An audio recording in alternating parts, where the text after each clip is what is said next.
Higupin niyo ito, kamahalan, habang mainit pa. Nang pumayapa ang inyong kalooban.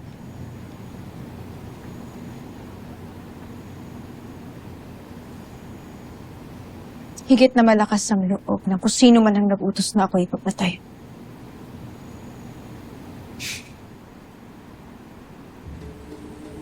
Tila'y may sapat na oras rin siyang magtimpi upang makapili ng tamang panahon.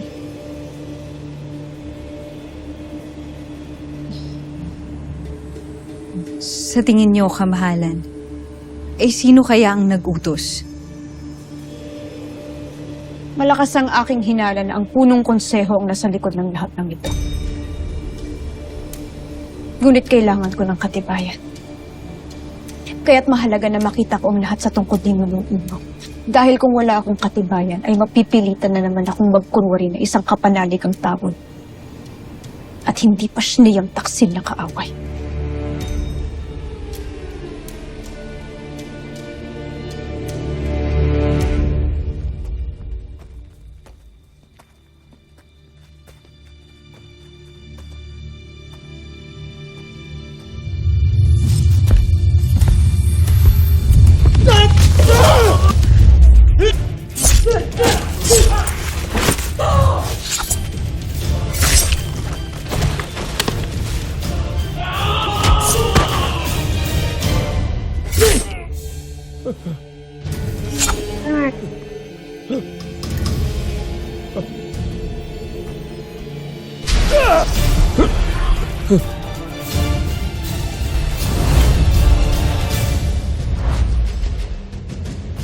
Ang aking balik na tao! Na ngayon, akin na!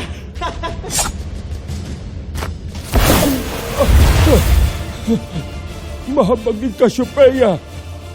Ano na nagaganap sa Encantadia? Bakit pinananahanan na naman ito ng masasamang nilalang?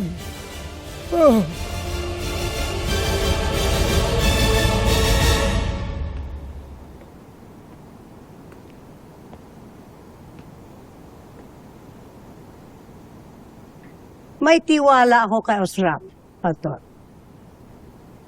Nananalig ako na hindi malalaman ni Armea ang katotohanan. Ngunit matalino ang Hara, punong tabon. Magtagumpay man si Osram na maagaw ang balintataw ni Imaw, tiyak na hahanap at hahanap pa rin to ng paraan. At natitiyak ko na isa ka sa pinaghihinalaan niya. Tandaan mo to, Baltor. Hindi niya malalaman hanggat ako'y nabubuhay.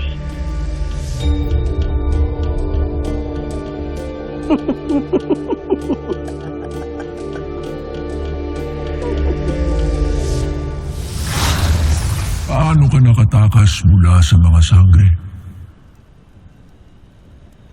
Tila may awa pa sa akin ng aking anak. Kaya nauto ko siya bago ako palayain. At si Olgana? Hindi naawa si Dea sa kanyang ada. Nagkainitan. Bago ako nakiusap. Mia, akala mo ba ay hindi kita makikilala? Flamara.